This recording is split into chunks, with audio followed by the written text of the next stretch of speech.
ਇਕ ਓਂਕਾਰ ਸਤਿਗੁਰ ਪ੍ਰਸਾਦ। ਰਾਗ ਗੁਜਰੀ ਮਹੱਲਾ ਪੰਜਵਾਂ। ਕਾਹੇ ਰੇ ਮਨ ਚਿਤ ਵੈ ਉਦਮ, ਜਾ ਆਹਾਰ ਹਰਿ ਜਿਉ ਪਰਿਆ। ਸੈਲ ਪੱਥਰ ਮੈਂ ਜੰਤ ਆਪਾਏ, ਤਾਕਾ ਰਿਜਕ ਆਗੇ ਕਰ ਧਰਿਆ। ਮੇਰੇ ਮਾਧੋ ਜੀ ਸਤ ਸੰਗਤ ਮਿਲੇ ਸੁਤਰਿਆ। ਗੁਰ ਪ੍ਰਸਾਦ ਪਰਮ ਪਦ ਪਾਇਆ, ਸੁਕੇ ਕਾਸ਼ਟ ਹਰਿਆ। ਰਹਾਉ ਜਨਨ ਪਿਤਾ ਲੋਕ ਸੁਤ ਬਨਤਾ, ਕੋਈ ਨ ਕਿਸ ਕੀ ਧਰਿਆ। ਸਿਰ ਸਿਰ ਰਿਜਕ ਸੰਭਾਹੇ, ਠਾਕਰ ਕਾਹੇ ਮਨ ਭੋ ਕਰਿਆ। ਉੱਡੇ ਉੱਡੇ ਆਵੇ ਸਹਿ ਕੋਸਾ, ਤਿਸ ਪਾਛੇ ਬਚਰੇ ਸ਼ਰਿਆ। ਤਿਨ ਕਵਣ ਖਲਾਵੇ ਕਵਣ ਚਗਾਵੇ, ਮਨ ਮੈਂ ਸਿਮਰਨ ਕਰਿਆ। ਸਭਨ ਦਾਨ ਦਸ ਅਸ਼ਟ ਸਦਾਨ, ਠਾਕਰ ਕਰ ਤਲ ਧਰਿਆ।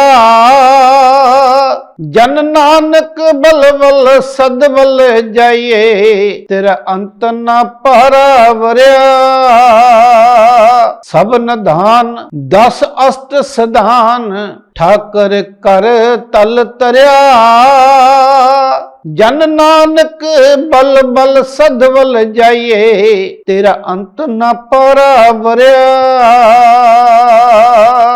ਇਹ ਸ਼ਬਦ ਧੰਨ ਧੰਨ ਚਵਰ ਛਤਰ ਦੇ ਮਾਲਕ ਸ੍ਰੀ ਗੁਰੂ ਗ੍ਰੰਥ ਸਾਹਿਬ ਜੀ ਦੇ ਅੰਗ 10 ਤੇ ਰਾਗ ਗੁਜਰੀ ਵਿੱਚ ਸੁਸ਼ੋਭਿਤ ਹੈ, ਜੋ ਕਿ ਸ਼ਹੀਦਾਂ ਦੇ ਸਰਤਾਜ ਪੰਜਵੇਂ ਪਾਤਸ਼ਾਹ ਜੀ ਦੇ ਮੁਖਾਰ ਬਿੰਦ ਤੋਂ ਉਚਾਰਿਆ ਹੋਇਆ ਸ਼ਬਦ ਹੈ। ਸਤਿਗੁਰੂ ਸਮਝਾ ਰਿਹਾ ਹੈ ਕਿ ਹੇ ਜੀਵ, ਉਸ ਪਰਮਾਤਮਾ ਦਾ ਸਿਮਰਨ ਕਰ ਜਿਸ ਨੇ ਤੈਨੂੰ ਇਸ ਦੁਨੀਆ ਤੇ ਭੇਜਿਆ। ਉਸ ਨੇ ਤੇਰੀ ਰਸਦ ਦਾ ਵੀ ਪ੍ਰਬੰਧ ਕਰਕੇ ਭੇਜਿਆ ਹੈ, ਪਰ ਤੂੰ ਚਿੰਤਾ ਦੇ ਵਿੱਚ ਜਿਹੜੇ ਆਹਾਰਾਂ ਦੇ ਵਿੱਚ ਪਿਆ ਹੋਇਆ, ਤੂੰ ਰਿਸ਼ਤੇ ਨਾਤੇ ਤੇ ਪਦਾਰਥਾਂ ਦੇ ਚੱਕਰ 'ਚ ਪਿਆ ਹੋਇਆ, ਇਹਨਾਂ ਦੇ ਮੋਹ ਮਾਇਆ ਦੇ ਚੱਕਰ 'ਚ ਪੈ ਗਿਆ। ਇਹ ਤੇਰੇ ਨਾਲ ਨਹੀਂ ਜਾਣੇ। ਇਹ ਸਾਰੇ ਕੂੜ ਦੇ ਰਿਸ਼ਤੇ ਹੈ, ਕੂੜ ਦੇ ਪਦਾਰਥ ਹੈ। ਜੋ ਤੈਨੂੰ ਦਿਸ ਰਿਹਾ ਹੈ, ਇਹ ਸਭ ਖਤਮ ਹੋ ਜਾਣਾ, ਨਸ਼ਟ ਹੋ ਜਾਣਾ, ਕਿਉਂਕਿ ਤੈਨੂੰ ਛੱਡ ਕੇ ਤੁਰਦੇ ਬਣਨਾ। ਤੈਨੂੰ ਜਿਹੜਾ ਉਸ ਪਰਮਾਤਮਾ ਨੇ ਇਸ ਕਰਕੇ ਇਸ ਜੀਵ ਨੂੰ ਪੰਜ ਤੱਤ ਦਾ ਪੁਤਲਾ ਬਣਾ ਕੇ ਭੇਜਿਆ ਕਿ ਤੂੰ ਸਿਮਰਨ ਕਰਕੇ ਸੱਚ ਦੇ ਮਾਰਗ ਨੂੰ ਅਪਣਾ ਕੇ, ਵਿਸ਼ੇ ਵਿਕਾਰਾਂ ਨੂੰ ਛੱਡ ਕੇ, ਮੋਹ ਮਾਇਆ ਦੇ ਚੱਕਰ ਨੂੰ ਛੱਡ ਕੇ ਉਸ ਦੇ ਨਾਮ ਨੂੰ ਅਰਾਧ, ਜਿਸ ਨੇ ਇਹ ਸਾਰੀ ਦੁਨੀਆ ਬਣਾਈ ਹੈ। ਇਹ ਦੁਨੀਆ ਦੇ ਰਸ ਕਸ ਤੈਨੂੰ ਬਹੁਤ ਚੰਗੇ ਲੱਗਦੇ ਹੈ, ਪਰ ਜਿਹੜਾ ਪਰਮ ਪਦ ਹੈ, ਦੁਨੀਆ ਦਾ ਪਰਮਾਤਮਾ ਹੈ, ਮਾਧੋ ਹੈ, ਉਹਨੂੰ ਜੇਕਰ ਪਾਉਣਾ ਹੈ ਤਾਂ ਤੈਨੂੰ ਉਸ ਦਾ ਸਿਮਰਨ ਕਰਨਾ ਪੈਣਾ, ਉਹਦੀ ਸਿਫਤ ਸਲਾਹ ਕਰਨੀ ਪੈਣੀ ਹੈ। ਪਰ ਜੇਕਰ ਤੂੰ ਕਹੇ ਨਹੀਂ ਮੈਨੂੰ ਫਿਕਰ ਹੈ, ਹੁਣ ਮੈਂ ਖਾ ਲਈ, ਸ਼ਾਮ ਨੂੰ ਫਿਰ ਚਾਹੀਦੀ ਹੈ, ਫਿਕਰ ਨਾ ਕਰ, ਉਦਮ ਕਰ, ਲੇਕਿਨ ਫਿਕਰ ਨਾ ਕਰ। ਉਹਨ ਤਾਂ ਸਾਰਾ ਕੁਝ ਕੀਤਾ ਹੋਇਆ, ਤੇਰਾ ਸਾਰਾ ਕੁਝ ਲਿਖ ਲਿਖ ਕੇ ਭੇਜਿਆ ਹੋਇਆ, ਪਰ ਤੂੰ ਉਹਨੂੰ ਮਨ ਚੋਂ ਨਾ ਭੁਲਾ। ਜੇਕਰ ਤੂੰ ਮਨ ਚੋਂ ਭੁਲਾਵੇਂਗਾ ਤਾਂ ਫਿਰ ਤੇਰਾ ਕੀਤਾ ਹੋਇਆ ਸਾਰੇ ਦਾ ਸਾਰਾ ਉਦਮ ਜਿਹੜਾ ਬੇਕਾਰ ਚਲ ਜਾਣਾ। ਜੀਵ ਦੇ ਨਾਲ ਉਸ ਦਾ ਰਾਮ ਰਾਮ ਕਰ, ਹੱਥਾਂ ਦੇ ਨਾਲ ਕਿਰਤ ਕਰ, ਮਨ ਯਾਰ ਵੱਲ ਹੱਥ ਕਾਰ ਵੱਲ ਰੱਖ। ਇਸੇ ਕਰਕੇ ਨਾਮਾ ਕਹੇ ਤਰਲੋਚਨਾ, ਮੁਖ ਤੇ ਰਾਮ ਸੰਭਾਲ। ਹੱਥ ਪਾਉ ਦੋਇ ਕਾਮ ਕਰ, ਚਿੱਤ ਨਿਰੰਜਨ ਨਾਲ। ਮੇਰਾ ਜਿਹੜਾ ਹਿਰਦਾ ਹੈ, ਚਿੱਤ ਹੈ, ਨਾਮਦੇਵ ਜੀ ਤਰਲੋਚਨ ਨੂੰ ਕਹਿ ਰਹੇ ਹੈ, ਕਿਉਂਕਿ ਜਦੋਂ ਤਰਲੋਚਨ ਜੀ ਨੇ ਕਿਹਾ ਕਿ ਨਾਮਦੇਵ ਜੀ ਤਾਂ ਆਪਣੇ ਮੋਹ ਮਾਇਆ ਦੇ ਚੱਕਰ 'ਚ ਚੰਦੇ ਫਟਾਫਟ ਛਾਪ ਰਿਹਾ, ਤੇ ਦੁਨੀਆ ਕਹਿੰਦੀ ਹੈ ਨਾਮ ਦਾ ਪੁਜਾਰੀ ਹੈ। ਨਾਮਾ ਮਾਇਆ ਮੋਇਆ ਕਹੇ ਤਰਲੋਚਨ ਮੀਤ, ਕਾਹੇ ਛਿਪੋ ਸ਼ੈਲਾ ਰਾਮ ਨਾ ਛਾੜੇ ਚੀਤ। ਕਹਿੰਦੇ ਦੁਨੀਆ ਕਹਿੰਦੀ ਰਾਮ ਨੂੰ ਚਿੱਤੋਂ ਛੱਡਦੇ ਨਹੀਂ। ਤਾਂ ਸਤਿਗੁਰੂ ਨਾਮਦੇਵ ਜੀ ਜਵਾਬ ਦੇ ਰਹੇ, ਕਹਿੰਦੇ ਹੱਥ ਪਾਓ ਦੋ ਕੰਮ ਕਰ, ਚਿੱਤ ਨਿਰੰਜਨ ਨਾਲ। ਕਹਿੰਦੇ ਜਿਹੜਾ ਤਰਲੋਚਨ ਜੀ, ਮੈਂ ਰਾਮ ਰਾਮ ਹਿਰਦੇ ਦੇ ਵਿੱਚ ਜਪ ਰਿਹਾ, ਹੱਥ ਮੇਰੇ ਕਾਰ ਵੱਲ ਹੈ। ਸੋ ਜੇਕਰ ਉਦਮ ਕਰਾਂਗੇ ਤਾਂ ਸਾਰਾ ਕੁਝ ਹੋ ਜਾਣਾ, ਲੇਕਿਨ ਉਹਦੇ ਰਜਾ ਦੇ ਵਿੱਚ ਰਹਿ ਕੇ। ਕਾਹੇ ਰੇ ਮਨ ਚਿੱਤ ਵੈ ਉਦਮ, ਜਾ ਆਹਰ ਹਰਿ ਜਿਉ ਪਰਿਆ। ਕਹਿੰਦੇ ਤੇਰੇ ਖਾਣ ਪੀਣ ਦਾ ਸਾਰਾ ਪ੍ਰਬੰਧ ਪਰਮਾਤਮਾ ਨੇ ਕਰਕੇ ਭੇਜਿਆ, ਤੂੰ ਉਹਨੂੰ ਮਨ ਦੇ ਵਿੱਚ ਅਰਾਧ ਚੇਤੇ ਕਰ, ਸਿਫਤ ਸਲਾਹ ਕਰ। ਮਨ ਜਿਹੜਾ ਸਿਫਤ ਸਲਾਹ ਤੋਂ ਬਿਨਾਂ ਵਿਸ਼ੇ ਵਿਕਾਰਾਂ 'ਚ ਪੈਣ ਲਈ ਜ਼ਿਆਦਾ ਦੌੜਦਾ।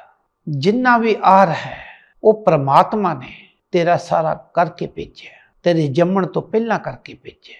ਲੇਕਿਨ ਤੂੰ ਫਿਕਰ ਕਰਦਾ ਹੈ ਤੇ ਫਿਕਰ ਤੇਰੇ ਕੀਤਾ ਹੋਣਾ ਕੁਛ ਨਹੀਂ। ਜੇ ਤੂੰ ਫਿਕਰ ਕਰਦਾ ਹੈ ਤਾਂ ਯਾਦ ਕਰ, ਪਹਿਲਾਂ ਦੇ ਤੈ ਰਿਜ਼ਕ ਸਮਾਇਆ, ਪਿੱਛੇ ਦੇ ਤੈ ਜਨਤਾ ਪਾਇਆ। ਪੰਜਵੇਂ ਪਾਤਸ਼ਾਹ ਲਿਖ ਰਹੇ ਕਿ ਤੇਰੇ ਆਉਣ ਤੋਂ ਪਹਿਲਾਂ ਉਹਨੇ ਤੇਰੇ ਰਿਜ਼ਕ ਦਾ ਪ੍ਰਬੰਧ ਕੀਤਾ, ਪਿੱਛੇ ਦੇ ਤੈ ਜਨਤਾ ਪਾਇਆ, ਤੇ ਫਿਰ ਤੈਨੂੰ ਪੈਦਾ ਕੀਤਾ ਉਸਨੇ। ਬੱਚਾ ਜਦੋਂ ਜਨਮ ਲੈਂਦਾ ਤੇ ਉਸ ਦੇ ਜਨਮ ਤੋਂ ਪਹਿਲਾਂ ਮਾਤਾ ਦੇ ਥਣਾਂ ਦੇ ਵਿੱਚ ਦੁੱਧ ਆ ਜਾਂਦਾ ਹੈ, ਉਹਦਾ ਆਹਾਰ ਆ ਜਾਂਦਾ, ਉਹਦੀ ਖੁਰਾਕ ਆ ਜਾਂਦੀ ਹੈ। ਇਸ ਕਰਕੇ ਉਸ ਪਰਮਾਤਮਾ ਨੂੰ ਸਿਮਰ। ਸੈਲ ਪੱਥਰ ਮੈਂ ਜਨਤ ਪਾਏ, ਤਾਕਾ ਰਿਜ਼ਕ ਅੱਗੇ ਕਰਤ ਰਿਹਾ। ਕਹਿੰਦੇ ਪਹਾੜ ਪੱਥਰ ਜਿੰਨੇ ਜੀਵ ਜੰਤੂ ਉਸ ਦੇ ਵਿੱਚ ਪਾਏ ਹੋਏ ਹੈ, ਉਹਨਾਂ ਦਾ ਵੀ ਰਿਜ਼ਕ ਦਾ ਪ੍ਰਬੰਧ ਉਸਨੇ ਕੀਤਾ ਹੋਇਆ। ਜੇਕਰ ਕਹੇ ਕਿ ਨਹੀਂ, ਤੈਨੂੰ ਤਾਂ ਸਿਰਫ ਉਦਮ ਕਰਨਾ ਚਾਹੀਦਾ। ਉਦਮ ਕਰੇਗਾ ਤੇ ਤੇਰੇ ਹੱਥ ਜਿਹੜੇ ਹੈ ਉਹ ਕਾਰ ਵੱਲ ਹੋਣਗੇ ਤਾਂ ਮਨ ਯਾਰ ਵਾਲਾ ਹੋਵੇਗਾ, ਕਿਉਂਕਿ ਧਿਆਉਣਾ ਹੈ ਉਸਨੂੰ। ਉਦਮ ਕਰੇਂਦਿਆਂ ਜੀਓ ਤੂੰ, ਕਮਾਵਦਿਆਂ ਸੁਖ ਪਹੁੰਚੇ, ਧਿਆਵਦਿਆਂ ਤੂੰ ਪ੍ਰਭ ਮਿਲ, ਨਾਨਕ ਉਤਰੀ ਚਿੰਤ। ਤੈਨੂੰ ਚਿੰਤਾ ਜਿਹੜੀ ਆਹ ਦੀ ਲੱਗੀ ਹੋਈ ਹੈ ਇਹ ਛੱਡ ਦੇ। ਚਿੰਤਾ ਤਾਂ ਉਸਨੂੰ ਹੈ ਜਿਸ ਨੇ ਤੈਨੂੰ ਪੈਦਾ ਕੀਤਾ, ਪਰ ਤੇਰੇ ਚਿੰਤਾ ਕੀਤੇ ਕੁਛ ਨਹੀਂ ਬਣਨਾ। ਜਿਨ੍ਹਾਂ ਨੇ ਚਿੰਤਾ ਕੀਤੀ ਹੈ ਉਹ ਕੁਛ ਨਹੀਂ ਬਣਾ ਕੇ ਗਏ। ਜਿਹੜੇ ਅਚਿੰਤ ਨੂੰ ਆਰਾਧ ਕੇ ਚਲੇ ਗਏ, ਅਚਿੰਤ ਦੁਨੀਆ ਤੇ ਇੱਕੋ ਹੀ ਹੈ ਪਰਮਾਤਮਾ, ਤੇ ਜਿਨ੍ਹਾਂ ਨੇ ਉਹਦਾ ਨਾਮ ਜਪ ਕੇ ਅਚਿੰਤ ਹੋ ਗਏ, ਉਹਨਾਂ ਦੇ ਕਾਰਜ ਉਸਨੇ ਆਪ ਸਵਾਰੇ। ਅਚਿੰਤ ਕੰਮ ਕਰੇ ਪ੍ਰਭ ਤਿਨ ਕੇ, ਜਿਨ ਹਰ ਕਾ ਨਾਮ ਪਿਆਰਾ। ਜਿਨ੍ਹਾਂ ਨੂੰ ਉਸ ਪਰਮਾਤਮਾ ਦਾ ਨਾਮ ਇਸ ਜਿੰਦ ਜਾਨ ਤੋਂ ਵੀ ਪਿਆਰਾ, ਉਹਨਾਂ ਦੇ ਕੰਮ ਤਾਂ ਉਹ ਖੁਦ ਕਰਦਾ। ਇਸੇ ਕਰਕੇ ਸੈਣ ਜੀ ਜਦੋਂ ਸੰਤਾਂ ਦੀ ਆਓ ਭਗਤ ਦੇ ਵਿੱਚ ਬਿਜੀ ਹੋ ਗਏ ਤਾਂ ਰਾਜੇ ਦੀ ਰੋਜ਼ ਜਿਹੜਾ ਮਾਲਿਸ਼ ਕਰਨ ਜਾਂਦਾ ਸੀ ਉਹ ਨਹੀਂ ਜਾ ਸਕਿਆ, ਤੇ ਪਰਮਾਤਮਾ ਖੁਦ ਆ ਕੇ ਸੈਣ ਦੇ ਰੂਪ ਦੇ ਵਿੱਚ ਮਾਲਿਸ਼ ਕਰਦਾ। ਜਦੋਂ ਸੈਣ ਜੀ ਫ੍ਰੀ ਹੋਏ ਤਾਂ ਰਾਜੇ ਦੇ ਕੋਲ ਪਹੁੰਚਦੇ ਹੈ, ਤੇ ਰਾਜਾ ਅੱਗੇ ਕਹਿੰਦਾ ਕਿ ਸੈਣ ਜੀ, ਜਿੰਨਾ ਅੱਜ ਵਧਿਆ ਤੈ ਕੰਮ ਕੀਤਾ, ਮੇਰੇ ਰੋਗ ਦੂਰ ਹੋ ਗਏ। ਤੇ ਸੈਣ ਜੀ ਬੜੇ ਹੈਰਾਨ ਹੁੰਦੇ ਹੈ ਕਿ ਮੈਂ ਤਾਂ ਆਇਆ ਹੀ ਨਹੀਂ। ਸੋ ਇੱਥੇ ਜਿਹੜੇ ਪ੍ਰਮਾਤਮਾ ਦਾ ਨਾਮ ਲੈਂਦੇ ਉਹਨਾਂ ਦੇ ਕਾਰਜ ਖੁਦ ਪ੍ਰਭੂ ਆਪ ਕਰਦਾ। ਅਚਿੰਤ ਕੰਮ ਕਰੇ ਪ੍ਰਭ ਤਿਨ ਕੇ, ਜਿਨ ਹਰ ਕਾ ਨਾਮ ਪਿਆਰਾ। ਜਿਨ੍ਹਾਂ ਨੂੰ ਉਸ ਪਰਮਾਤਮਾ ਦਾ ਨਾਮ ਪਿਆਰਾ ਹੈ ਉਹਨਾਂ ਦੇ ਕੰਮ ਉਹ ਖੁਦ ਕਰਦਾ। ਮੇਰੇ ਮਾਧੋ ਜੀ ਸਤ ਸੰਗਤ ਮਿਲੇ ਸੋ ਤਰਿਆ। ਸਤ ਸੰਗ ਕਾਹਦਾ? ਉਸ ਪਰਮਾਤਮਾ ਦੇ ਸਿਫਤ ਸਲਾਹ ਦਾ। ਸਤ ਸੰਗ ਕਾਹਦਾ? ਸੱਚ ਦਾ ਮਾਰਗ, ਸੱਚ ਦੇ ਮਾਰਗ ਤੇ ਉਸ ਸੰਗਤ, ਸਤ ਦੀ ਸੰਗਤ, ਸਤ ਦੀ ਸੰਗਤ ਜਿਹੜਾ ਸੱਚ ਤੇ ਚੱਲ ਰਿਹਾ ਉਹਦੀ ਸੰਗਤ, ਜਿਹੜਾ ਉਹਦੇ ਵਿੱਚ ਜਾ ਕੇ ਉਸ ਪਰਮਾਤਮਾ ਨੂੰ ਯਾਦ ਕਰਦਾ ਤੇ ਹੌਲੀ ਹੌਲੀ ਸ਼ਬਦ ਦਾ ਅਭਿਆਸ ਕਰਦਾ, ਤੇ ਉਸ ਦੇ ਸ਼ਬਦ ਦੇ ਅਭਿਆਸ ਵਿੱਚੋਂ ਉਹਨੂੰ ਅੰਦਰੇ ਹੀ ਨਜ਼ਰ ਆ ਜਾਂਦਾ। ਕਿਉਂਕਿ ਸ਼ਬਦ ਜਿਹੜਾ ਆ ਇਹਨੂੰ ਖੋਜਣਾ ਹੈ। ਜਦੋਂ ਜਿਹੜਾ ਖੋਜ ਲਊਗਾ ਉਹ ਪਾ ਲਊਗਾ। ਜੋ ਪ੍ਰਭ ਕੋ ਮਿਲ ਬੋਝ ਹੈ, ਖੋਜ ਸ਼ਬਦ ਮਿਲੇ। ਸ਼ਬਦ ਦੇ ਵਿੱਚੋਂ ਖੋਜਣਾ। ਤਾਂ ਸਤਸੰਗ ਕੀ ਹੈ ਕਿ ਅਸੀਂ ਉਹਨਾਂ ਗੁਰੂ ਦੇ ਪਿਆਰਿਆਂ ਦੀ ਸੰਗਤ ਕਰਨੀ ਹੈ ਜਿੱਥੋਂ ਸਾਡਾ ਵਿਸ਼ੇ ਬਕਾਰਾਂ ਤੋਂ ਮਨ ਪਿੱਛੇ ਹਟ ਜਾਵੇ, ਜਿੱਥੇ ਮੈਂ ਦੀ ਜਿਹੜੀ ਸਾਡੇ ਵਿੱਚ ਰਟਾ ਹੈ ਉਹ ਪਿੱਛੇ ਹਟ ਜਾਵੇ, ਜਿੱਥੇ ਸਾਨੂੰ ਦੁਨੀਆ ਦੇ ਰਸਾਂ ਕਸਾਂ ਦਾ ਲੋਭ ਹੈ ਉਹ ਪਿੱਛੇ ਹੋ ਜਾਵੇ, ਸਾਡੇ ਵਿੱਚ ਧੀਰਜ ਆ ਜਾਵੇ, ਦਇਆ ਆ ਜਾਵੇ, ਸੰਤੋਖ ਆ ਜਾਵੇ, ਮਤ ਇੰਨੀ ਉੱਚੀ ਹੋ ਜਾਵੇ ਕਿ ਉਹਦਾ ਸਿਮਰਨ ਜਿਹੜਾ ਸ਼ੁਰੂ ਹੋ ਜਾਵੇ। ਗੁਰ ਪ੍ਰਸਾਦ ਪਰਮ ਪਦ ਪਾਇਆ, ਸੂਕੇ ਕਾਸ਼ਟ ਹਰਿਆ। ਜਦੋਂ ਉਹਦੀ ਕਿਰਪਾ ਹੋਈ, ਜੇ ਕਹੀਏ ਕੋਈ ਕਹਿੰਦਾ ਮੈਂ ਪਾਠ ਕਰ ਰਿਹਾ ਪਰ ਮਨ ਕਿਤੇ ਹੋਰ ਹੈ ਤਾਂ ਉਹ ਪਾਠ ਨਹੀਂ ਹੋ ਰਿਹਾ। ਦੁਨੀਆ ਨੂੰ ਨਜ਼ਰ ਲੱਗਦਾ ਕਿ ਕਰਮਕਾਂਡ ਦੇ ਵਿੱਚ ਹੈ, ਪਰ ਐਕਚੁਅਲੀ ਮਨ ਉਹਦਾ ਕਿਸੇ ਹੋਰ ਪਾਸੇ ਹੁੰਦਾ। ਪਰ ਜੇਕਰ ਕਿਤੇ ਉਹਦੀ ਕਿਰਪਾ ਹੋ ਜਾਵੇ ਤੇ ਮਨ ਨੂੰ ਉਹ ਅਫਰ ਅਵਸਥਾ ਦੇ ਵਿੱਚ ਭੇਜ ਦੇਵੇ ਤਾਂ ਫਿਰ ਕਹਿੰਦੇ ਸਾਡੇ ਜਿਹੜੇ ਕੀਤੇ ਹੋਏ ਪਾਪ ਹੈ ਉਹ ਵੀ ਖਤਮ ਹੋ ਜਾਂਦੇ। ਸੁੱਕੇ ਕਾਸ਼ਟ ਹਰਿਆ। ਸਾਡਾ ਸਰੀਰ ਜਿਵੇਂ ਕਹਿੰਦੇ ਸੁੱਕੇ ਹੋਏ ਦਰਖਤ ਹਰੇ ਹੋ ਜਾਂਦੇ ਹੈ, ਭਾਵ ਇਸੇ ਤਰੀਕੇ ਦੇ ਨਾਲ ਸਾਡਾ ਜਿਹੜਾ ਦੁੱਖ ਹੈ ਉਹ ਕੱਟ ਦਿੰਦਾ। ਆਪ ਪਰਮਾਤਮਾ ਕਿਰਪਾ ਕਰਦਾ ਹੈ। ਉਹਦੀ ਕਿਰਪਾ ਤੋਂ ਬਿਨਾਂ ਅਸੀਂ ਉਸ ਨੂੰ ਪਾ ਨਹੀਂ ਸਕਦੇ। ਪਰਮ ਪਦ, ਉਹ ਪਦ ਜਿਹੜਾ ਸਭ ਤੋਂ ਪਰਮਾਤਮਾ ਦਾ ਉੱਤਮ ਹੈ। ਉੱਤਮ ਪਦ ਕੀ ਹੈ? ਉਸ ਦੇ ਨਾਲ ਮਿਲਣਾ। ਉਸ ਦੇ ਨਾਲ ਮਿਲਾਪ ਜਦੋਂ ਹੋ ਜਾਂਦਾ ਉਦੋਂ ਮੈਂ ਖਤਮ ਹੋ ਜਾਂਦੀ ਹੈ। ਇਸੇ ਕਰਕੇ ਉਹਨਾਂ ਨੇ ਕਿਹਾ ਕਿ ਜਿਹੜੇ ਚਿੰਤਾ ਨਹੀਂ ਕਰਦੇ ਉਹਨਾਂ ਦੀ ਚਿੰਤਾ ਖੁਦ ਉਹ ਆਪ ਕਰਦਾ। ਚਿੰਤਾ ਛੱਡ ਅਚਿੰਤ ਰਹਿ, ਨਾਨਕ ਲਗ ਪਾਈ, ਉਹਦੇ ਪਰਮਾਤਮਾ ਦੇ ਚਰਨਾਂ ਦੇ ਵਿੱਚ ਮਨ ਨੂੰ ਟਿਕਾ, ਹਿਰਦੇ ਨੂੰ ਟਿਕਾ। ਉਹ ਜਿਹੜਾ ਅਚਿੰਤ ਹੈ ਉਹਨੇ ਤੇਰੀ ਚਿੰਤਾ ਦੂਰ ਕਰਨੀ ਹੈ। ਚਿੰਤਾ ਚਿਖਾ ਇੱਕ ਬਰਾਬਰ। ਇਸੇ ਕਰਕੇ ਬਾਣੀ ਨੇ ਕਹਿ ਦਿੱਤਾ ਕਿ ਜਿੰਨੀ ਦੇਰ ਤੱਕ ਚਿੰਤਾ ਤੈਨੂੰ ਲੱਗੀ ਹੋਈ ਹੈ ਤੂੰ ਉਸ ਨੂੰ ਉਰਾਦ ਹੀ ਨਹੀਂ ਸਕਦਾ, ਸਿਮਰ ਨਹੀਂ ਸਕਦਾ। ਚਿੰਤਾ ਛੱਡਣੀ ਪੈਣੀ ਹੈ। ਤੇ ਚਿੰਤਾ ਕਾਹਦੀ ਲੱਗੀ ਹੋਈ ਹੈ? ਮੇਰੇ ਕੋਲ ਪਦਾਰਥ ਆ ਜਾਣ, ਮੇਰੇ ਕੋਲ ਮਹਿਲ ਵਾੜੀਆਂ ਬਣ ਜਾਣ, ਰਾਜ ਮੇਰਾ ਹੋ ਜਾਵੇ, ਦੁਨੀਆ ਮੇਰੀ ਹੁਕਮ ਦੇ ਅੰਦਰ ਆ ਜਾਵੇ, ਇਹੋ ਹੀ ਚਿੰਤਾ ਲੱਗੀ ਹੋਈ। ਤਾਂ ਜਿਸ ਨੇ ਤੈਨੂੰ ਬਣਾ ਕੇ ਭੇਜਿਆ ਉਸ ਦਾ ਤੈਨੂੰ ਚੇਤੇ ਭੁੱਲ ਗਿਆ। ਇਸ ਕਰਕੇ ਉਹਦਾ ਕਿਰਪਾ ਤੇਰੇ ਤੇ ਤਾਂ ਹੋਣੀ ਹੈ ਜਦੋਂ ਤੂੰ ਸਿਮਰਨ ਕਰੇਗਾ। ਜਨਨ ਪਿਤਾ ਲੋਕ ਸੁਤ ਬੰਤਾ, ਕੋਏ ਨ ਕਿਸ ਕੀ ਤਰਿਆ, ਸਿਰ ਸਿਰ ਰਿਜਕ ਸੰਭਾਹੇ, ਠਾਕਰ ਕਾਹੇ ਮਨ ਭੋ ਕਰਿਆ। ਕਹਿੰਦੇ ਤੇਰਾ ਮਾਤਾ ਤੇ ਪਿਤਾ, ਜਿਹੜੇ ਤੇਰੇ ਰਿਸ਼ਤੇਦਾਰ ਲੋਕ, ਤੇਰਾ ਪੁੱਤਰ ਤੇ ਤੇਰੀ ਵਹੁਟੀ, ਇਹ ਤੇਰੇ ਕਿਸੇ ਵੀ ਕੰਮ ਦੇ ਨਹੀਂ ਗਏ। ਕੋਈ ਨਾ ਕਿਸ ਕੀ ਤਰਿਆ, ਇਹਨੇ ਤੇਰੇ ਕੰਮ ਨਹੀਂ ਆਉਣਾ। ਜਦੋਂ ਮੌਤ ਆਉਣਾ ਹੈ, ਤੈਨੂੰ ਫੜ ਕੇ ਜੋੜਨਾ ਹੈ, ਤਾਂ ਕਿਸੇ ਨੇ ਕਹਿਣਾ ਕਿ ਇਹਨੂੰ ਛੱਡ ਦਿਓ, ਮੈਨੂੰ ਲੈ ਜਾਓ। ਸਾਰੇ ਰਿਸ਼ਤੇ ਝੂਠੇ ਕਹਿ ਗਏ। ਸਿਰ ਸਿਰ ਰਿਜਕ ਸੰਭਾਹੇ, ਠਾਕਰ ਕਾਹੇ ਮਨ ਪੋਕਰਿਆ। ਕਹਿੰਦੇ ਹਰ ਇੱਕ ਨੂੰ ਦੇ ਰਿਹਾ, ਉਹ ਜੀਵ ਜੰਤੂਆਂ ਨੂੰ ਦੇ ਰਿਹਾ। ਸੈਲ ਪੱਥਰ ਮੇ ਜੰਤ ਪਾਏ, ਤਾਕਾ ਰਿਜਕ ਅੱਗੇ ਕਰਤਾ ਰਿਹਾ। ਪੱਥਰਾਂ ਦੇ ਵਿੱਚ, ਪਰਬਤਾਂ ਦੇ ਵਿੱਚ ਜਿਹੜੇ ਕੀੜੇ ਹੈ ਉਹਨਾਂ ਨੂੰ ਵੀ ਉਹ ਰਿਜਕ ਪਹੁੰਚਾ ਰਿਹਾ। ਤੇ ਤੂੰ ਕਿਉਂ ਫਿਕਰ ਕਰ ਰਿਹਾ? ਜਿੰਨਾ ਐਡਾ ਵੱਡੀ ਧਰਮਸ਼ਾਲਾ ਹੈ, ਇਹਦੇ ਵਿੱਚ ਸਾਰਾ ਕੁਛ ਰਿਜਕ ਜਿਹੜਾ ਹੈ ਤੇਰਾ ਉਹਨੂੰ ਪੈਦਾ ਕਰਕੇ ਭੇਜਿਆ। ਪਰ ਤੂੰ ਉਹਦਾ ਭੈ ਮੰਨ। ਜਿੰਨੀ ਦੇਰ ਤੱਕ ਤੂੰ ਉਹਦਾ ਭੈ ਤੇਰੇ ਵਿੱਚ ਨਹੀਂ ਆਉਂਦਾ, ਉਨੀ ਦੇਰ ਤੱਕ ਤੂੰ ਉਸ ਪਰਮਾਤਮਾ ਦਾ ਸਿਮਰਨ ਨਹੀਂ ਕਰ ਸਕਦਾ। ਮਨ ਜਿਹੜਾ ਹੈ ਪਰਮਾਤਮਾ ਦੇ ਡਰ ਦੇ ਵਿੱਚ ਆਉਣਾ ਚਾਹੀਦਾ। ਜੇਕਰ ਮਨ ਉਹਦੇ ਡਰ ਦੇ ਵਿੱਚ ਆ ਜਾਵੇ ਤਾਂ ਫਿਰ ਦੁਨੀਆ ਦਾ ਡਰ ਭਉ ਖਤਮ ਹੋ ਜਾਂਦਾ, ਕਿਉਂਕਿ ਉਹ ਨਿਰਭਉ ਹੈ। ਜਿਹੜਾ ਨਿਰਭਉ ਹੈ, ਤੇ ਜੇਕਰ ਅਸੀਂ ਉਹਦਾ ਭਉ ਕਰ ਲਿਆ ਤੇ ਫਿਰ ਦੁਨੀਆ ਦਾ ਕਾਹਦਾ ਭਉ? ਫਿਰ ਦੁਨੀਆ ਦਾ ਕੋਈ ਹੈ ਹੀ ਨਹੀਂ ਡਰ ਸਾਨੂੰ। ਜਿਸ ਨੇ ਹਰ ਇੱਕ ਨੂੰ ਦੇ ਰਿਹਾ, ਖਾਣ ਲਈ ਦੇ ਰਿਹਾ, ਰਹਿਣ ਲਈ ਦੇ ਰਿਹਾ, ਤਾਂ ਫਿਰ ਤੂੰ ਉਹਦਾ ਭੈ ਮੰਨ। ਜੇਕਰ ਜੀਵ ਪ੍ਰਾਣੀ ਉਹਦਾ ਭੈ ਮੰਨ ਲਵੇ ਤਾਂ ਫਿਰ ਖੁਸ਼ੀ ਦੇ ਵਿੱਚ ਉਹਦਾ ਨਾਮ ਜਪੇ, ਸੰਤੋਖ 'ਚ ਰਹੇ, ਦੂਸਰਿਆਂ ਤੇ ਦਇਆ ਕਰੇ, ਤਾਂ ਉਹ ਤਾਂ ਕਿਸੇ ਦਾ ਬੈਰੀ ਨਹੀਂ। ਉਹ ਤਾਂ ਹਮੇਸ਼ਾ ਚਾਹੁੰਦਾ ਕਿ ਆ ਮਿਲ ਮੈਨੂੰ। ਕਿਉਂਕਿ ਅਸੀਂ ਅਸਲੀ ਤਾਂ ਇਸ ਮਨ ਨੂੰ ਜਦੋਂ ਖੋਜਾਂਗੇ, ਇਹਦੇ ਵਿੱਚੋਂ ਹੀ ਉਹ ਮਿਲ ਜਾਣਾ। ਮਨ ਤੋਂ ਜੋਤ ਸਰੂਪ ਹੈ। ਆਪਣਾ ਬਿਰਧ ਪਛਾਣ, ਆਪਣਾ ਮੂਲ ਪਛਾਣ। ਮੂਲ ਜਦੋਂ ਪਛਾਣਾਂਗੇ ਤਾਂ ਅਸੀਂ ਉਹਦੇ ਤੋਂ ਵਿਛੜੇ ਹੋਏ ਹਾਂ। ਤੇ ਇਸੇ ਕਰਕੇ ਉਹਨੇ ਸਾਰੇ ਰਿਸ਼ਤੇ ਨਾਤੇ ਜਿੰਨੇ ਵੀ ਦੁਨੀਆ ਦੇ ਹੈ, ਉਹ ਕਹਿੰਦੇ ਇਹਨਾਂ ਦਾ ਤੂੰ ਫਿਕਰ ਨਾ ਕਰ। ਇਹ ਨਹੀਂ, ਤੇਰਾ ਫਿਕਰ ਨਹੀਂ ਕਰਨਾ।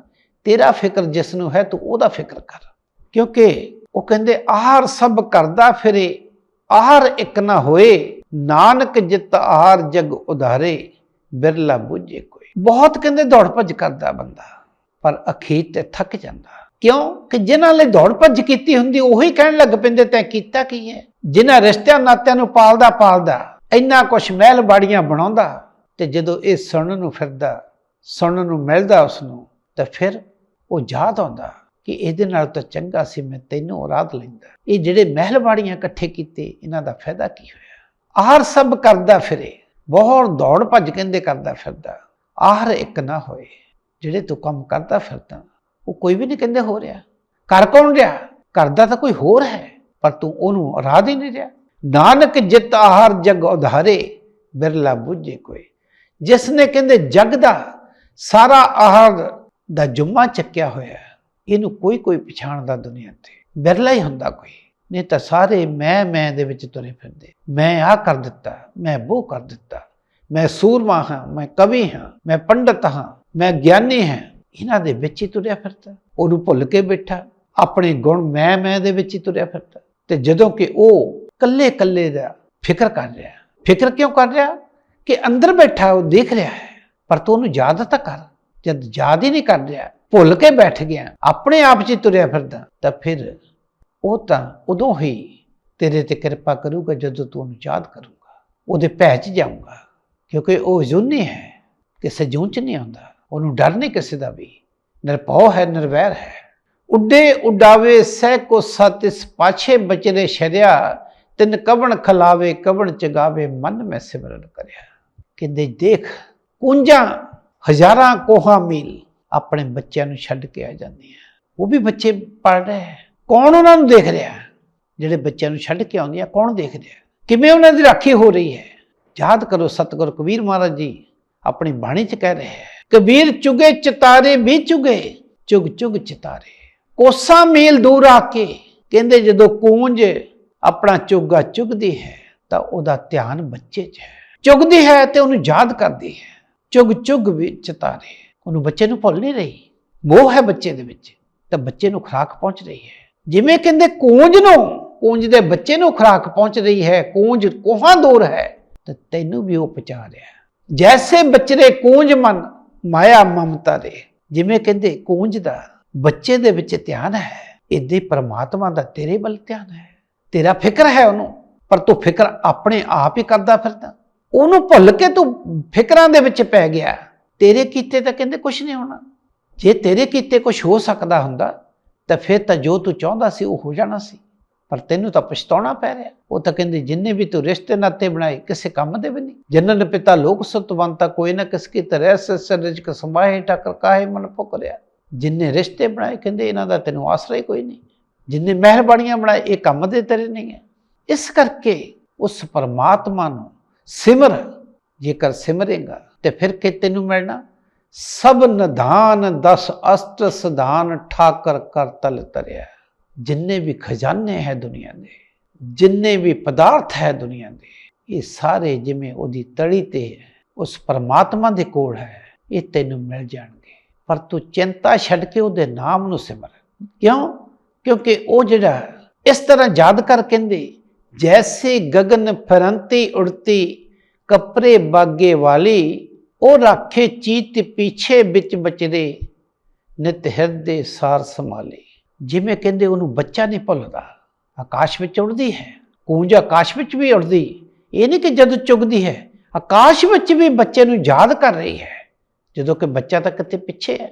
ਜਿਵੇਂ ਉਹ ਉਹਨੂੰ ਭੁੱਲ ਨਹੀਂ ਰਿਹਾ ਬੱਚਾ, ਤੇ ਇਵੇਂ ਤੂੰ ਪਰਮਾਤਮਾ ਨੂੰ ਯਾਦ ਕਰ, ਫਿਰ ਪਰਮਾਤਮਾ ਵੀ ਤੈਨੂੰ ਨਹੀਂ ਭੁੱਲਦਾ, ਤੇਰੀ ਹਰ ਵੇਲੇ ਰਖਵਾਲੀ ਕਰੂਗਾ। ਕਿਉਂਕਿ ਉਹ ਫਿਰ ਤੇਰੇ ਕੰਮ ਖੁਦ ਕਰੂਗਾ। ਅਚਿੰਤ ਕੰਮ ਕਰੇ ਪ੍ਰਭ ਤਿਨ ਕੇ, ਜਿਨ ਹਰ ਕਾ ਨਾਮ ਪਿਆਰਾ।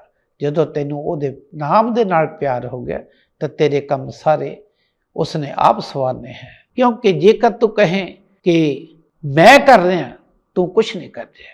ਭਾਈ ਗੁਰਦਾਸ ਜੀ ਇਹੋ ਗੱਲ ਸਮਝਾ ਰਹੇ ਹੈ। ਕਛੂ ਅੰਡਾ ਸੇਵ ਦਾ ਜਲ ਬਾਹਰ ਧਰ ਧਿਆਨ ਧਰੰਦਾ, ਕੂੰਜ ਕਰੇਂਦੀ ਸਿਮਰਨੋਂ ਪੂਰਨ ਬੱਚਾ ਹੋਏ ਉਡਿੰਦਾ।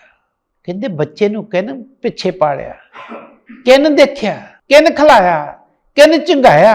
ਇਸੇ ਤਰ੍ਹਾਂ ਕਹਿੰਦੇ ਕੱਛੂ ਜਿਹੜਾ ਹੈ, ਮੱਛੀ ਜਿਹੜਾ ਬਾਹਰ ਬੱਚੇ ਦੇ ਦਿੰਦਾ, ਰੇਤਾ 'ਚ ਅੰਡੇ ਦੇ ਦਿੰਦਾ। ਅੰਡਿਆਂ ਤੋਂ ਬੱਚੇ ਕਿਵੇਂ ਨਿਕਲ ਰਹੇ ਹੈ? ਕਹਿੰਦੇ ਮਨ ਦੇ ਵਿੱਚ ਤਰਾਉਂਦਾ ਧਿਆਨ ਆ ਬੱਚਿਆਂ ਦੇ, ਅੰਡਿਆਂ ਦੇ ਵਿੱਚ ਧਿਆਨ ਹੈ। ਕੱਛੂ ਅੰਡਾ ਸੇਵਦਾ ਜਲ ਬਾਹਰ ਧਰ ਧਿਆਨ ਧਰੰਦਾ। ਇਹਦੇ ਤੋਂ ਵੀ ਧਿਆਨ ਉਸ ਪਰਮਾਤਮਾ ਦਾ ਕਰ। ਕੂੰਜ ਕਰੇਂਦੀ ਸਿਮਰਨੋਂ ਪੂਰਨ ਬੱਚਾ ਹੋਏ ਉਡਿੰਦਾ। ਕੌਣ ਬੱਚੇ ਨੂੰ ਉਡਣਾ ਸਿਖਾਉਂਦਾ? ਕੂੰਜ ਦਾ ਧਿਆਨ ਹੈ ਆਪਣੇ ਬੱਚੇ 'ਚ। ਤੂੰ ਵੀ ਉਸ ਪਰਮਾਤਮਾ ਦਾ ਧਿਆਨ ਕਰ।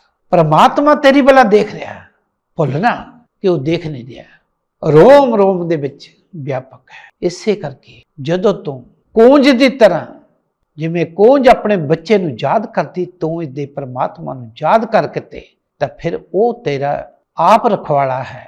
ਕਿਉਂਕਿ ਉਹਨੇ ਤੈਨੂੰ ਇਸ ਦੁਨੀਆ ਤੇ ਭੇਜਿਆ ਹੈ, ਤੇ ਜਿਹਨੂੰ ਸਾਰਾ ਹੀ ਫਿਕਰ ਹੈ, ਚਾਹੇ ਉਹ ਕਿਤੇ ਵੀ ਜੀਵ ਜੰਤੂ ਪੈਦਾ ਕਰਦਾ, ਉੱਤੇ ਪੈਦਾ ਕਰਨ ਤੋਂ ਪਹਿਲਾਂ ਉਹਦੇ ਰਿਜ਼ਕ ਦਾ ਪ੍ਰਬੰਧ ਕਰਦਾ। ਜਨ ਨਾਨਕ ਬਲ ਵੱਲ ਸਦ ਵੱਲ ਜਾਈਏ, ਤੇਰਾ ਅੰਤ ਨਾ ਪਾਰਾ ਵਰਿਆ।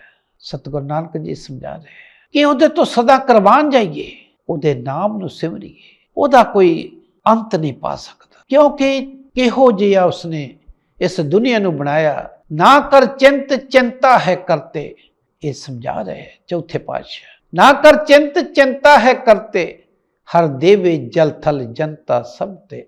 ਉਹ ਜਲ ਦੇ ਵਿੱਚ ਵੀ ਦੇ ਰਿਹਾ, ਥਲ ਵਿੱਚ ਵੀ ਦੇ, ਆਕਾਸ਼ ਵਿੱਚ ਵੀ ਦੇ ਰਿਹਾ, ਹਰ ਇੱਕ ਜਗ੍ਹਾ ਦੇ ਰਿਹਾ। ਤੂੰ ਚਿੰਤਾ ਕਿਉਂ ਕਰਦਾ?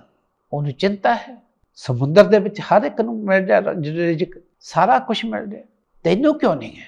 ਸੋ ਉਹਦੇ ਜੇਕਰ ਅਚਿੰਤਾ ਦੇ ਆਪਾਂ ਆਰਾਧਨ ਦੇ ਵਿੱਚ ਚੱਲ ਲੱਗ ਜਾਵਾਂਗੇ, ਅਚਿੰਤਾ ਦਾਨ ਦੇ ਪ੍ਰਭ ਮੇਰਾ, ਵਿੱਚ ਪਾਥਰ ਕੀਟ ਪਖਾਣੀ ਹੈ। ਜਿਵੇਂ ਪੱਥਰ ਦੇ ਵਿੱਚ ਕੀੜੇ ਨੂੰ ਰਿਜ਼ਕ ਪਹੁੰਚਾ ਰਿਹਾ, ਤੇ ਉਸ ਪ੍ਰਭੂ ਨੂੰ ਯਾਦ ਕਰ। ਫੇ ਜਨ ਨਾਨਕ ਬਲ ਵੱਲ ਸਦ ਵੱਲ ਜਾਈਏ, तेरा अंत ना पारा वरिया। उस परमात्मा दे नाम तो हमेशा कहते करवान होइए। जिन्हां ने उस प्रभु का नाम जपिया, सतगुरु नानक कहते उन्हां तो भी करवान जाइए, बलिहारे जाइए। सदके हमें जिहड़े उसका नाम जपते हैं, अचिंते का नाम जपते, जिन्हों दुनिया का सारी चिंता है पर है अचिंता। आप वो अचिंता है पर चिंता सारी दुनिया की है। पर जिहड़ा दुनिया ते आके चिंता कर रहा ते अचिंत नूं छड्ड दिंदा, वो फिर चिंता दे विच रोग लवा लैंदा अपने आप नूं। क्योंकि रोग क्यों लगते हैं? मोह माया दे। मोह माया की है कि ये मेरा धी है, ये मेरा पुत्र है, मैं मेरी है, मैं मेरी दे विच फस गया ते जीवन की बाजी हार गया। इस करके आओ इस शब्द तो सिक्ख्या लईए कि जिमें वो हर एक नूं रिजक पहुँचा रहा है, सानू भी पहुँचा रहा है। इस साडे विच सबर संतोख आ जाना चाहिए कि उस दे नाम नूं ध्याईए जिसने सानू ये तन दिता, अरोगता दिती है। इन्ने क पदार्थ कीमती है कि दुनिया की कोई शक्ति है नहीं, कोई माया ही है नहीं जिहदे नाल कोई साडा अंग जिहड़ा मिल सके असली। जेकर अज तक साइंस ने किसी का अंग बदलिया भी तो वो कुदरत का दिता होया बदलिया साइंस बना नहीं सकी। इस करके उस परमात्मा नूं याद करिए। जेकर सानू औखा ही ना दिंदा, सानू इहो जे कंन ही ना दिंदा, बहरे बना दिंदा, असीं की कर सकते सी। सो सानू निरोगता दिती है, इस करके उहदा शुक्रगुजार होइए, उसका शुक्र करते हुए उहदे नाम नूं राधीए। इहो ही शब्द दे विच सतगुरु समझा रहे हैं कि उहदे नाम नूं आराध, सिमरन कर, तां ही तेरा भला होना। जेकर तू कहें कि मेरी मेरी करन दे नाल मेरी मेरी करियो करते दरजो दिन सिपाही, 12 छत्र चले देही गिरजना खाई। जिहड़े कहंदे छत्र झोलदे सी, गिरजन दियां भी नहीं खादियां, मेरी मेरी करदे सी कि कौरवां नूं पांडवां नूं असीं देना कुछ नहीं। इस करके इत्थे तां सारा कुछ रह जाना। सो आओ उस परमात्मा का धन्नवाद करते हुए, शुक्रगुजार होंदे हुए बेनती अरदास अरजोई करिए उन्हां दे चरनां दे विच कि बाणी शुद्ध पढ़न दा, उचारण दा बल बख्शण ਅਤੇ ਰਹਿੰਦੀ ਹੋਈ ਸਵਾਸਾਂ ਦੀ ਪੂੰਜੀ ਨੂੰ ਲੇਖੇ ਵਿੱਚ ਲਾਉਣ ਲਈ ਆਪਣੀ ਕਿਰਪਾ ਕਰਨ। ਕਿਉਂਕਿ ਇੰਨੇ ਕ ਪਾਪ ਕੀਤੇ ਹੋਏ ਹਨ ਕਿ ਜਿੰਨਾ ਮਰਜ਼ੀ ਕਰਮ ਕਰ ਲਈਏ ਕੱਟੇ ਨਹੀਂ ਜਾ ਸਕਦੇ ਉਹਦੀ ਕਿਰਪਾ ਤੋਂ ਬਿਨਾਂ। ਉਹਦੀ ਹੀ ਕਿਰਪਾ ਹੋਵੇਗੀ। ਕਿਉਂਕਿ ਇਸੇ ਕਰਕੇ ਹਰ ਵੇਲੇ ਅਰਦਾਸ ਕੀਤੀ ਜਾਂਦੀ ਹੈ, ਜੇਤਾ ਨੀਰ ਸਮੁੰਦ ਹੈ ਭਰਿਆ ਤੇਤੇ ਅਵਗੁਣ ਹਮਾਰੇ, ਦਇਆ ਕਰੋ ਕੁਛ ਮੇਰਾ ਪਾਵੋ ਡੁੱਬਦੇ ਪੱਥਰ ਤਾਰੇ। ਉਹਦੀ ਦਇਆ ਤੋਂ ਬਿਨਾਂ ਨਹੀਂ ਕੀਤਾ ਜਾ ਸਕਦਾ। ਸੋ ਆਓ ਕਿਰਪਾ ਕਰਦੇ, ਮੈਂ ਬੇਨਤੀ ਕਰਦੇ ਹੋਏ ਉਹਦੀ ਕਿਰਪਾ ਲਈ ਅਰਦਾਸ ਕਰੀਏ, ਅਰਜ਼ੋਈ ਕਰੀਏ ਤਾਂ ਕਿ ਰਹਿੰਦੇ ਹੋਏ ਸਵਾਸਾਂ ਦੀ ਪੂੰਜੀ ਨੂੰ ਲੇਖੇ 'ਚ ਲਾਉਣ ਲਈ ਆਪਣੀ ਕਿਰਪਾ ਕਰਨ। ਫਤਿਹ ਬੁਲਾਈਏ। ਵਾਹਿਗੁਰੂ ਜੀ ਕਾ ਖਾਲਸਾ, ਵਾਹਿਗੁਰੂ ਜੀ ਕੀ ਫਤਿਹ।